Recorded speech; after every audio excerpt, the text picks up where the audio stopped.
प्रधानमंत्री नरेंद्र मोदी एक बार फिर वैश्विक राजनीति के मंच पर सबसे लोकप्रिय नेता के रूप में उभरे हैं और ये सिर्फ एक सर्वे का आंकड़ा नहीं बल्कि बदलते वैश्विक समीकरणों की कहानी है।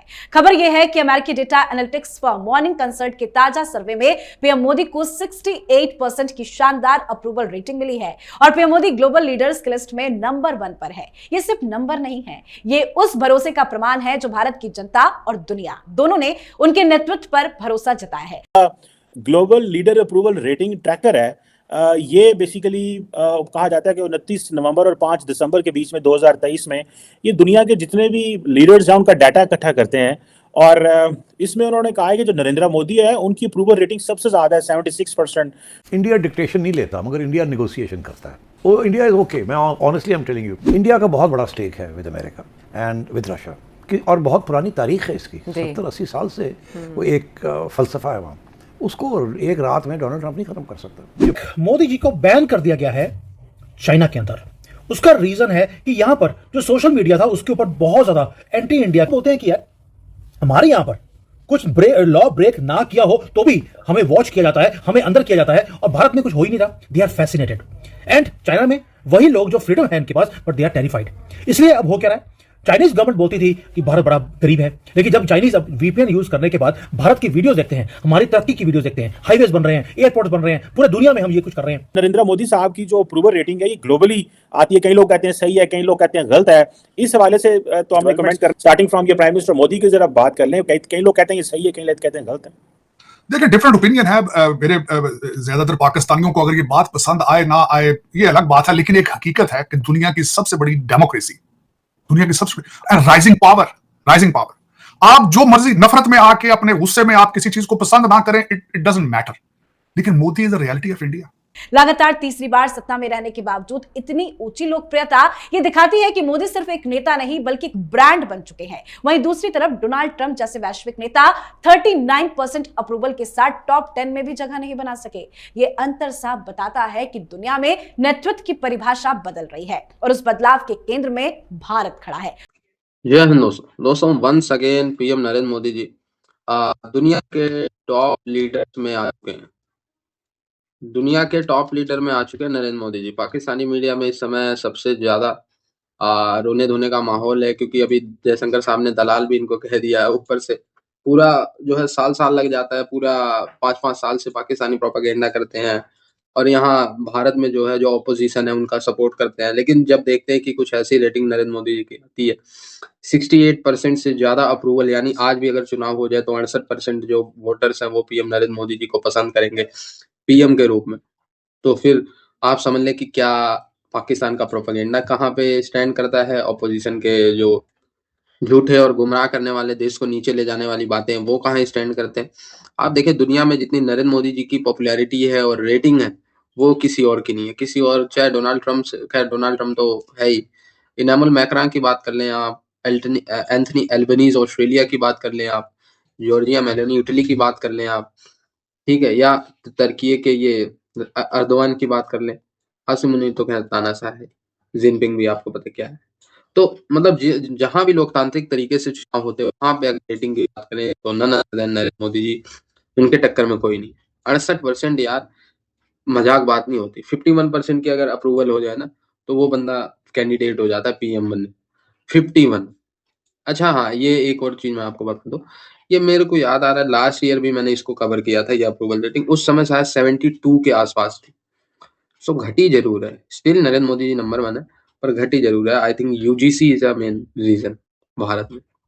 मिडिल ईस्ट में तनाव अपने चरम पर है, वहीं भारत के लिए राहत भरी खबर भी सामने आई। ईरान के विदेश मंत्री अब्बास अरागाची ने साफ कहा कि दोस्त देशों के जहाजों को स्ट्रेट ऑफ हॉर्मुज से गुजरने की अनुमति दी गई है और इस सूची में भारत का नाम प्रमुखता से शामिल है। मतलब मिडिल ईस्ट में तनाव, वैश्विक अनिश्चितता, इसके बावजूद भी भारत के लिए हालात नियंत्रण में है। तो आज पीएम मोदी के नेतृत्व में कैसे बढ़ रहा है भारत का कद। हमेशा और उनकी तरक्की का सीक्रेट यह है कि वन पार्टी है, बीजेपी है और एक लीडर है, तभी तरक्की कर रहा है। आज अगर माजी में ले जाकर देखें कोलिशन गवर्नमेंट होती है आज भारत में तो कुछ भी नहीं होना था। और दूसरा, मोदी साहब की पॉपुलैरिटी जो है इस परफॉर्मेंस बेस्ड है, it's not just a media campaign, it's not a media. अब देख रहे मीडिया कैंपेन में चंद्रयान क्या कहता है, वो वाकई चांद पर गए हैं तो ये बात हुई है, उन्होंने आदित्य 1 किया है तो बात हुई है, 5वीं दुनिया की इकोनॉमी बनी है तो बात बनी है।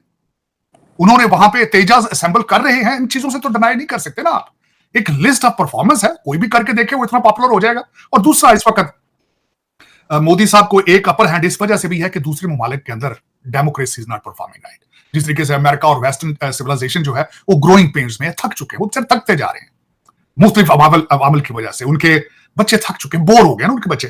तो उसमें अब इस वक्त जो और एपेटाइट के साथ, तरक्की एपेटाइट के साथ होती है, उसके अंदर कई चीजें होती हैं। नेशनलिज्म होता है, शऊर होता है, तालीम होती है, और उसके बाद एपेटाइट होना तरक्की की। मिडिल क्लास ग्रो कर रही है भारत की, उनकी एपेटाइट है, नई चीजों को खरीदने की एक एपेटाइट है उनको। तो वो उनको एक चैनलाइज किया है मोदी जी ने, दैट्स व्हाई इज पॉपुलर। मैं इसमें अप्रिशिएट करूंगा उनको। मैं विश करता हूं हमेशा कि पाकिस्तान में कोई इस तरह का लीडर पैदा हो जो पाकिस्तान को अगले level to take it to the next century. Unfortunately, not only in Pakistan, many other countries in developing countries, they are lacking behind. वहां पे नहीं चीजें आगे चैनलाइज सही तरीके से हो रही हैं। लेकिन मैं समझता हूं कि Bharat has risen so fast, so quick within। अब अगर सफर देखा जाए तो उनका मनमोहन सिंह से लेकर आज तक का सफर देखें, लेकिन उनके राइट मैंने 15 अगस्त उनका कर लें, 15 अगस्त 1947 से लेकर जब भी हिस्ट्री को अपने हाथों से पेपर पे लिखने की कोशिश करता हूं कि कौन कौन से स्टेप्स हैं जो वो सही लिए उन्होंने, तो उसमें उनके मैं समझता हूं कि नेहरू जो थे उस टाइम से ही राइट डिसीजन लिए गए। इंडियन इंस्टीट्यूट ऑफ टेक्नोलॉजी के डिसीजन लिए गए, रशिया से लर्न करने की कोशिश की गई, अलायंस अपने करीब बनाए रशिया में, और फिर उन्होंने इंफ्रास्ट्रक्चर को जिस तरीके से बिल्ड किया, फिर जमहूरियत का दामन नहीं छोड़ा उन्होंने। और मैं समझता हूं कि it is a wonderful, remarkable. और आज जहां पे खड़ा है, दे आर राइजिंग। जिस तरह कल परसों भी उनके फाइनेंस मिनिस्टर की स्टेटमेंट थी कि वो will be becoming $5 trillion economy soon. और मोदी साहब ने तो अपनी कैंपेन में कहा था, is guaranteed we will be the number 3 soon. 5वें नंबर पे आना भी बड़ी बात है, $600 बिलियन इन फॉरेन रिजर्व। तो it's a story need to be told. मेरी ख्वाहिश है कि मेरे वतन अजीज के लोग भी करप्शन को छोड़ के अपने पड़ोस की तरक्की को देखने की कोशिश करें। उनके सिर्फ मूवीज ही ना देखें, गाने ना सुने, उनकी खबरें भी सुने, उनकी तरक्की की खबरें भी देखें। आप यही एक, अब गुस्से के दरवाजे बंद करें। गुस्सा और नफरत is not good for you, it's not good for you. ये आपका ब्लड प्रेशर खराब कर रहा है मुसलसल एज ए कौम।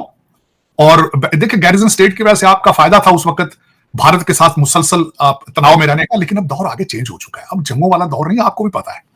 अब आगे जियो इकोनॉमिक्स का दौर है, जियो पोलिटिकल का दौर है इस वक्त, और इससे लर्न करने की कोशिश करें। आप लर्न कर नहीं रहे, अभी भी आप लर्निंग मोड में नहीं। बस कौन सा असला नहीं है जिस कौम को वो कह रहे हैं कि बहादुर है ये कौम, ये मुजाहिदीन की कौम है, उन्हें पता नहीं है कि हम किसी काबिल नहीं है। इंडिया का भी कहना है कि यू आर माई फेवरेट। असि तो जाके मुंह कर के उठे ला के साइन करके आ गए और छलांगा मारनी शुरू करती है, वो आवाज से कर लिया। एंड फाइनली नरेंद्र मोदी ने कर दिया। एंड आई ऑलवेज थॉट ये होगा, तो ये छोटी बात नहीं है, there is a big stakes involved over here. तो I think India has played its cards well. देखिए ऐसे आशा, रियासतें जो होती हैं ना, वो मफाद अपने देखती हैं। हमारी रियासत मफाद भी देखती है और कुछ ऑनर बाउंड भी है। हमारे यहाँ ये honour is a very important thing. Indian establishment के अंदर honour is not an issue, it's establishment vested interest. India का बहुत बड़ा स्टेक है with America and with Russia, और बहुत पुरानी तारीख है इसकी, 70-80 साल से वो एक फलसफा है वहाँ।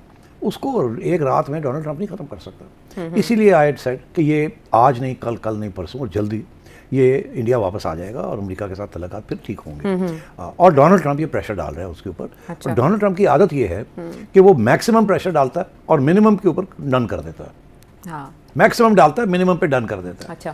तो so I was convinced of this and I thought कि ये जो इतनी ओपनली ये जो गाली, जो इंडिया को जो धमकियां दे रहा है और उसको अंडरमाइन कर रहा है और पाकिस्तान को उठा रहा है, ये डिलिबरेटली कर रहा है ताकि इंडिया जो है उसको समझ आए कि this is the way the cookie is crumbling as this. तो एंड सो इसीलिए मैंने उसकी जो पाकिस्तान का जो सपोर्ट उसने किया है उसको मैंने सीरियसली नहीं लिया। ये ऐसी चीज़ नहीं है कि जो परमानेंट है या हमेशा के लिए है।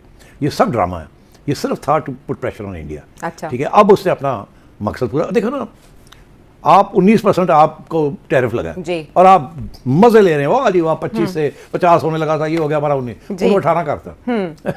लेकिन देखिए सोचो तो सही, तो अब ये क्यों किया? 19 भी कर सकता था। नो, इंडिया को भी कहना है कि you are my favourite, I am not letting you go, special child, तो इसीलिए 18 कर दिया वहाँ। By the way, and so we should be, हमें सोचना चाहिए ये सारी चीजें। तो ये, और उधर से इंडिया ने क्या किया? हाँ। 0 कर दिए टैरिफ्स। मैं यही तो कह रही हूँ, जो कहते थे हम तो आज तक नहीं किया, ये नहीं किया, वो नहीं किया। हाँ। उन्होंने बहुत से उनके जो अमेरिकन प्रोडक्ट्स हैं उसके वो 0 कर दिए। तो आप सोचिए कितना बड़ा ये एक किस्म की बैक ट्रैकिंग है बाय इंडिया जी। मगर आई ऑलवेज फेल्ट दिस, और one reason why I felt this कि जो लोगों ने तवज्जो नहीं दी, असि तो जाके मुंह कर के उठे ला के साइन करके आ गए और छलांगा मारनी शुरू करती है, वो आवाज से कर लिया। इंडिया की जो डील थी वो कभी कंक्लूड नहीं हो रही थी, वो टॉक्स कंटिन्यूस, और वो धमकियां देता जा जा रहा था, कभी कहता था मैंने ये लगा दिया, फिर कहता था मैंने 3 महीने आगे कर दिया, ये सारा चल रहा था। ठीक, मगर उनकी जो नेगोशिएशंस चल रही थी उनकी मिनिस्ट्रीज की विद द अमेरिकन, वो कंटिन्यू कर रही थी। दैट शोड कि प्रोग्रेस इज टेकिंग प्लेस, मगर बताना नहीं चाह रहे वो। And so I think this is what was at the bottom of it. And finally Narendra Modi ने कर दिया।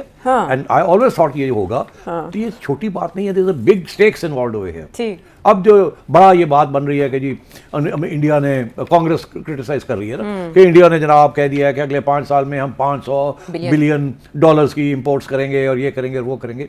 बात ये है कि इंडिया ने तो ऑलरेडी कुछ फैसले किए हुए थे।